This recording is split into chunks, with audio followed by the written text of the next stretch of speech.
आज मैं वापस आपके लिए एक हार्ट टचिंग स्टोरी लेकर आया हूं और मुझे पूरी उम्मीद है कि यह कहानी आपके दिल को छूकर जरूर निकलेगी। तो आपका ज्यादा वक्त ना लेते हुए मैं इस कहानी को शुरू करता हूं। एक बार की बात है। एक बार एक अध्यापक एक संपन्न परिवार के शिष्य के साथ कहीं जा रहे थे। तो उस शिष्य को कुछ मजाक सूझी क्योंकि उसको रास्ते में किसी गरीब मजदूर के जूते दिखाई दिए। उसने अध्यापक से कहा, गुरुजी, अगर हम इन जूतों को छुपा दे तो कितना मजा आएगा। देखते हैं कि मजदूर पर इसका क्या असर पड़ता है। अब उसको तो मजाक सूझ रहा था, लेकिन गुरुजी ने कहा कि नहीं, गरीब इंसान के साथ इस तरह का भद्दा मजाक करना ठीक नहीं है। उसने कहा, क्यों ना हम इन जूतों में कुछ सिक्के डाल दें और देखें कि इसका इस गरीब मजदूर पर क्या प्रभाव पड़ता है। उन्होंने ऐसा ही किया।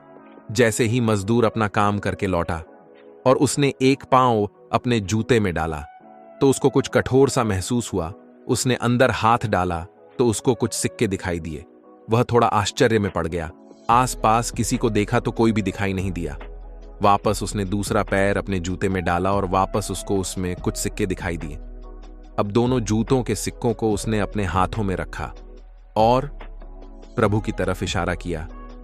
हे प्रभु, पता नहीं किस भले मानुष ने ये सिक्के मेरे जूतों में छुपाए हैं, लेकिन जिसने भी छुपाए हैं उसको मेरी दुआ है ताकि इन पैसों से मैं अपने बच्चों और पत्नी के लिए कुछ खाना और दवाइयां ला सकूंगा। और इतना बोलकर वह चला गया। इस बात को शिष्य और अध्यापक दोनों सुन रहे थे। अब अध्यापक ने शिष्य से पूछा कि अब तुम मुझे बताओ कि तुम्हें कैसा महसूस हुआ, तुम्हारी पहले वाली मजाक या मेरा यह तरीका। तो उसने कहा कि गुरुजी, मैं आपसे क्षमा चाहता हूं। अब मुझे समझ आ गया है कि सच्ची खुशी किस चीज में है। जब हम किसी का मजाक उड़ाते हैं तो हमें कुछ पल का आनंद मिलता है, लेकिन इससे हमें बद्दुआ मिलती है।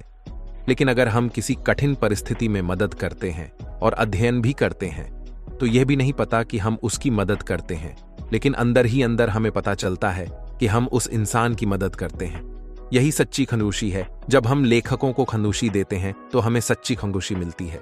दिल को छू लेने वाली प्रेरक पंक्तियां हिंदी में इसी तरह खुशियां बांटते रहें, लोगों की मदद करते रहें और दान करते रहिए। आप भी काबिल हो, आप भी से बन पड़े। दान करें, लेकिन दान जरूर करें। इसका मतलब यह नहीं है कि आपको कंपलसरी या अनिवार्य रूप से 3 रुपये दान ही करना चाहिए, क्योंकि हर किसी की जरूरत अलग अलग हो सकती है। अगर आप किसी को सिक्के का दान नहीं कर सकते तो कम से कम नी का दान तो कर ही सकते हैं। मुझे पूरी उम्मीद है कि यह दिल को छू लेने वाली कहानी है, आपको जरूर अच्छी लगेगी।